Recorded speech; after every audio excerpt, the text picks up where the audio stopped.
O, next topic po tayo. Problematic at hindi raw practical sa ngayon ang impeachment laban kay Vice President Sara Duterte.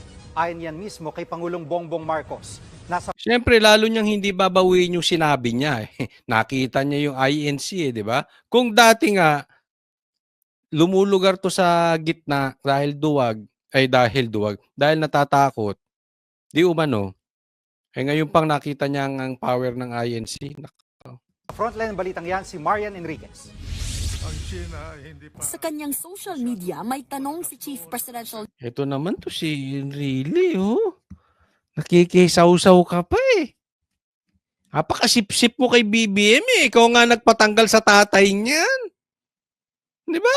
Kayong pasimuno ni Fidel Ramos tapos ngayon nakadikit ka dyan kay Legal Counsel Juan Ponce Enrile. Buti hindi tayo nagkasabay sa SMNI. Kaugnay ng isinagawang peace rally ng Iglesia ni Cristo. Handa raw ba tayong isakripisyo ang rule of law para lang sa isang tao o grupo ng mga tao? Ibig sabihin niyo, kailangan ba natin isakripisyo ang batas para sa isang tao o sa grupo ng tao? Dahil sabi niya, yung impeachment dapat lang yan kasi karapatan yan. Isasakripisyo natin dahil kay Bibi Sara yung impeachment dahil lang sa kanya? Or isasakripisyo natin dahil sa Iglesia ni Cristo? Hello, ano ka ba? Wala ka bang irespeto natin, matandaan? Irespeto nyo, ha? Hindi ba karapatan ng isang grupo or ng isang tao na magsalita? Freedom of speech, alam mo yon, sir? Freedom to assembly. Alam mo yun, sir? What rule of law are you talking about? Nasa Bill of Rights yan. May karapatang magsalita itong mga ito. Anong hinanaing nila? Paano ka, sir? Dagdag pa ni Enrile, very detrimental precedent o napakasamang halimbawa kung susundin ng lohika na tila pinapahiwatig ng INC sa kanilang rally. Giit pa niya, hindi naman agad makukulong ang pina-impeach na opisyal dahil lang sa pagpapatay. Hindi agad makukulong ang pina-impeach. So may kulungan pa kayong pinaplano, Sir Enrile? Manong Enrile? At mali ang pinapahiwatig ng Iglesia ni Cristo? Bawal na mag-rally. Ikaw nga kaya ka na posisyon dahil sa rally mo eh. Kayo nga nagpasimulo ng rally. Di ba nag-EDSA kayo? Napaka-ipokrito naman ata niyan, sir. Pag kayo pwede ang rally,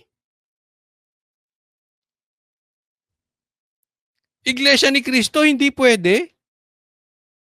Double standard yan. At best. At worst, ipokrito. Talsik sa kanya. Ikinasa ng INC ang rally para suportahan ang posisyon ni Ito para sa kaalaman ng mga hindi po ako Iglesia ni Cristo. Okay? So hindi ko sila pinagtatanggol dito dahil ako'y member nila. Doon lang tayo sa tama. Pangulong Bongbong Marcos, kaugnay ng impeachment complaint laban kay Vice President Sara Duterte. Ngayon naman, sang-ayon daw si Pangulong Marcos sa mga pahayag ni Enrile. He is right. There is a consequence to there will be a precedence and it will be very problematic. No, totoo naman. Oo, may lahat may consequences, lahat ng ginagawa may consequences. Ikaw naman, Marcos, wala ka naman atang tayo, lahat na lang okay sa iyo eh. Oo, tapos wala kang tayo, wala kang pinanindigan, lagi kang nasa gitna. Pero tama ka naman din diyan, oo. Meron 'yan. Meron talagang consequences kung whatever. Parang droga. Hindi, di ba? Halimbawa, ang politiko addict. Hindi ikaw yun, ha? Huwag kang magagalit sa akin. Halimbawa lang, ang politiko addict. Tapos hinayaan natin. Hindi natin pinag-drug test. natapos ang termino. Gagamitin at gagamitin. Ba't si ano nga, adik? Hindi nag-drug test. Hindi ikaw yun, Marcos, ha? Hindi ikaw. Di ba? Lahat naman eh. Ba't si ano nga nagnakaw? Ang masama ito, adik, magnanakaw. Ito, rally lang. Tatawagin yung problematic?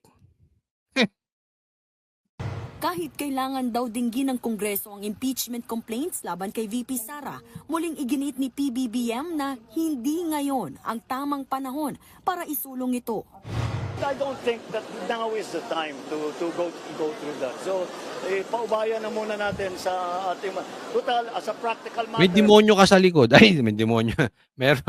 Meron kang congressman sa likod pala, pambira. Ano man naman nasasabi ko, pambira naman, no?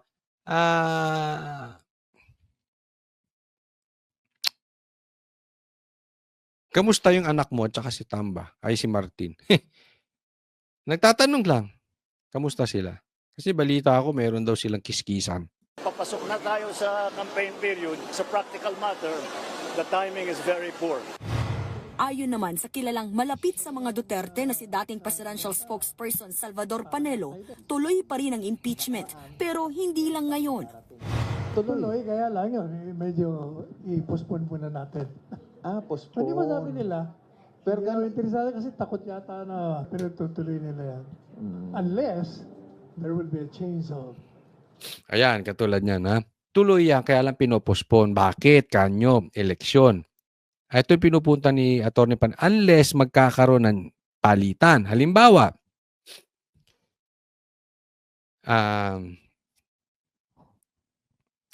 yung mga congressman ngayon ay hindi na makakabalik kasi matatalo. 'Di ba? Pag napalitan 'yan, mag-iibang ano niyan. 'Di ba? No? Kaya nga tuloy daw 'yan. Mag-iingat po tayo sa pagboto. Kung alam ninyo na pro Martin Romualdez, pro impeachment, pro ayuda, wag nyo nang iboto, pwede ba? Pakiusap lang naman. Pero wala pong pilitan dito sa channel ni Coach Oli. Kung gusto nyong magpauto sa mga yan, bahala kayo. Kung gusto nyong pauto sa ayuda, bahala kayo. Kung gusto nyong magpauto at magpabudol na naman sa mga yan, bahala kayo. Wala po tayong sisiyahan. Karapatan nyo yan eh. Para sa akin lang, itutuloy nila yung impeachment. Yung mga pro-impeachment, lagay nyo na sa kangkungan. Ha? present dispensation. Ikinadismaya naman ng isa sa mga nag-endorso ng impeachment complaint na si ACT Teachers Party List Representative Franz Castro ang pahayag ni PBBM. Ibig mo sabihin, pati siya ay hindi siya naniniwala na dapat na panagutin sa kanyang kasalanan sa bayan, si Vice President Duterte. Ay, lumalaki na ang ulo mo, Castro. Oh, pati yung mga kaalyado mo na kasamahan mo ngayon diyan, ha? Oh, binabanata mo na si BBM, presidente na binabanatan mo. Baka gusto mong lumakad at tumuloy yung conviction mo na sinabi ng korte that you are guilty, that you are a child abuser. Baka gusto mong ituloy ni BBM yan at hindi ka protektahan sa kulungan kadamputin. Pero ito ang sa akin dyan. Posibleng meron awayan na talaga tong si Martin. Posible ha. At si Sandro Marcos. Kasi kung titingnan mo, ito ay nasa kampo to ni Romualdez eh. Ito si Castro. Sila ang nagtutulong-tulong for impeachment kay BP Sara. At ito ay pinatanggal nga ni binakante ang posisyon ni Saldico nitong si Sandro Marcos. May nagsasabing may awayan sila dyan. Ako nga hindi naniniwala, tingin ko nga arte yan eh. Pero ngayon nagsasalita na to si Franz Castro at binabanata na si Marcos. Tandaan nyo si Martin, hindi yan babanat ng lantaran. Meron niyang pinababanat. Naniniwala ba kayo ang bumabanat kay BP Sara talaga yung Quadcom? Hindi, tanong ko lang sa inyo. Tanong lang naman yon. O ang talagang banat yan, ang ulo ng banat yan galing kay Martin? Di ba? Yun ang sinasabi ng iba. Hindi ba banat ng diretso yan si Martin, mag-uutos yan sa iba. Yung binanata nila si PRRD dyan sa kamera, tingin nyo sila talaga gustong bumanat niyan o may utos sa ibabaw? Or at best, hinayaan nila. Ano ba? Napaka-inutil naman ni Martin kung wala siyang kamay, hinayaan niya lang. Dating presidente yan, ha? Vice President, kaalyado ng kanyang pinsan. Magkakasama silang tumakbo ng kampanya. Diba? So, hindi yan babanat ng direkta. So, yung posibleng banat nitong si Castro kay BBM, baka may go signal ni Martin yan. Ano sa tingin ninyo? Nagtatanong lang, ano sa tingin ninyo? May awayan talaga na ang Marcos at Romualdez? Babala ni Castro, baka kalaunan ay si PBBM na ang singilin ng bayan. O, tinakot pa. O, Marcos, tinatakot ka. Itulak mo kaya yung kaso niya. Itong convicted child abuser, according sa korte. Di ba? O. Tinatakot ka pa. Baka ikaw ang malagay sa alanganin. Pero pwede. Baka ikaw naman ang ma-impeach. Hindi kasi marami ring impeachable offense to si Marcos. Ako naniniwala.